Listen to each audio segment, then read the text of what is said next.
Exodus, ndio Kutoka.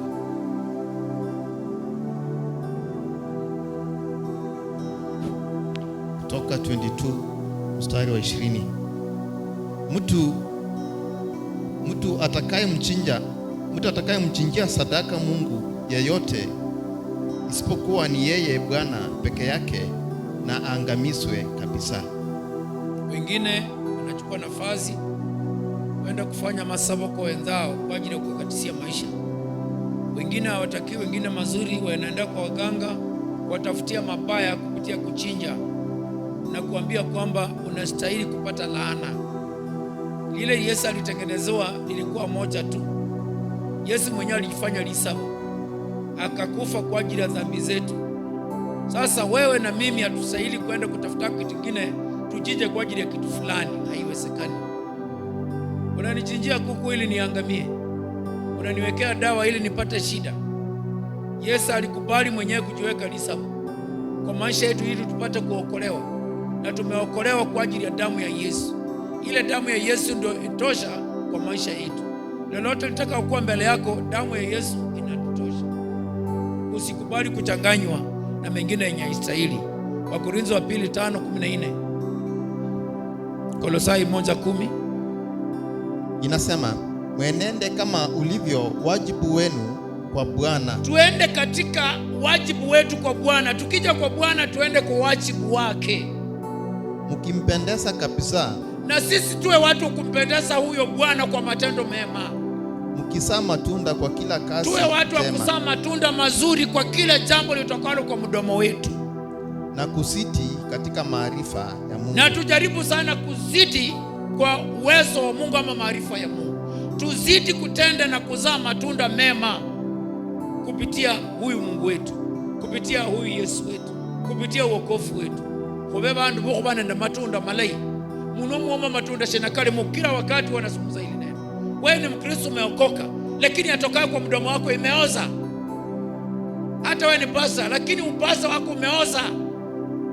Haupendezi. Kazi yako ni kupomoa, ni kuleta mianya, mipasuko ndani ya kanisa, rukamati ndani ya kanisa. Yale matunda ni matunda gani? Unaishi na watoto wako na hauwezi leta matunda kwa watoto wako mema ya kuwafanya waishi. Watoto wako wanaishi katika laana, na laana imetoka kwa mdomo wako. Tubadilike. Ukitaka boma lako likuwe lizuri, wewe mwenye boma lazima wewe mzuri, na mazuri lazima yatoke kwa kinywa chako, na kinywa chako lazima kilete mazuri, kipendeze wewe na watoto wako na jirani. Wewe utapendaje watoto wako kuwe nao pande hii, na jirani unamuozesha, unampa matunda yenye meoza? Wokovu gani huo? Tulinde wokovu wetu kutoka Emba Gazeti. Ukiwa ndani ya boma, nje ya boma, kinachotoka kwa mdomo wako kiwe kile kinampendeza Mungu. Shimeshi kuyanza Nyasaye. Haina haja kuja hapo kujifanya useme. Ukifika nyumbani mdomo yako inatoa uvundo wa matunda yenye meoza. Ofisi na burulaza mambo kuna mbona makosi.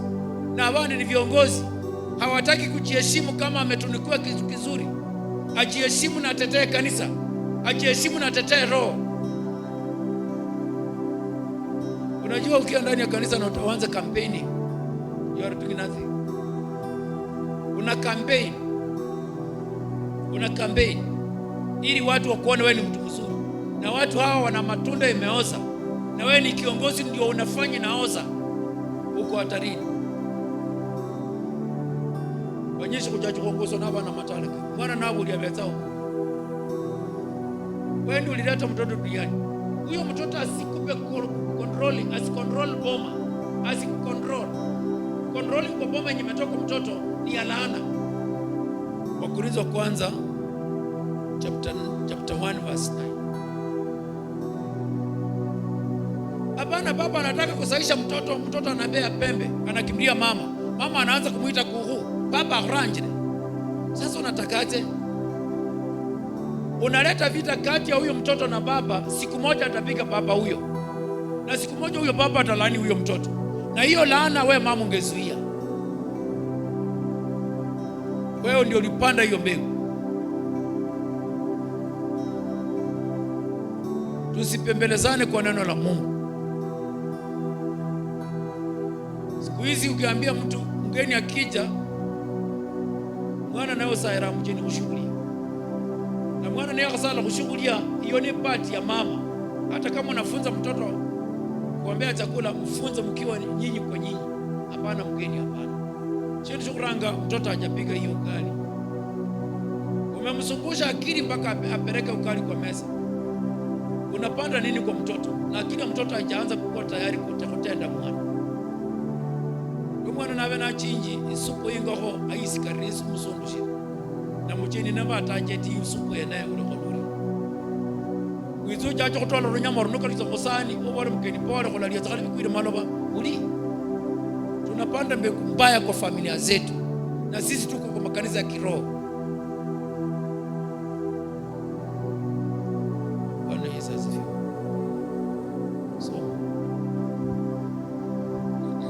Korintho wa kwanza 1:9 inasema, Mungu ni Bwana wetu, Mungu ni mwana wetu Yesu Kristo. Mungu ni mwaminifu ambaye mliitwa na yeye. Mungu ni mwaminifu ambaye mliitwa na yeye muingie katika ushirika. Kwa uaminifu wake Mungu akatuita sisi tuingie kwa ushirika wake, tuwe tunashirikiana na yeye kwa ushirika moja. Ushirika wetu ni ushirika wa Mungu, na Mungu ni mwaminifu. Sasa wewe kama umeokoka, kuwa mwaminifu kwa wokovu wako. Amen. Ushirikiane na Mungu. Wewe unaacha ushirika wa Mungu unaenda kwa fitina ya nini? Na wanasema Mungu ni mwaminifu. Kama Mungu ni mwaminifu, mbona unamwacha unaenda kwa vitu vinyastahili? Unajifanya nzipere yote na tayari yamekuingia kwa masikio yako.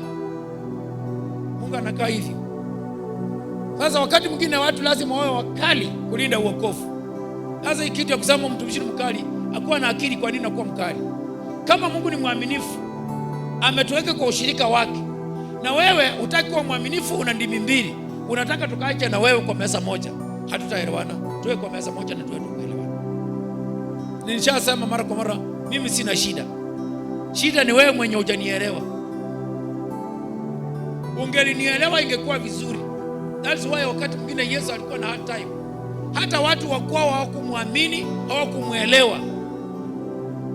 Bandu banga Yesu, banga Yuda, baamina kwa Yesu ta, hawakumuelewa hata kidogo. Sasa kanisa saa zingine nakosa wakati wa kunielewa kwa sababu hawanijui. Wale wanaonijua wananielewa, na ukinielewa sina shida. Sasa ni heri hata nibaki peke yangu, lakini niwe nimejielewa, chenye nafanya kitanielekeza mahali. Kuna watu wengi kanisani wenye hawaendi mbinguni, ni kazi bure. Kuwa na watu wachache wale watakuwa na uaminifu. Mimi kila wakati nasemanga, hata mimi nafunjikanga. Ukija kwangu nafunjika lilo na naona kweli ni kosa, msamaha. Hata kuna wengine nilienda extend ya kupigia magoti kiushike mikono yao, unisamehe.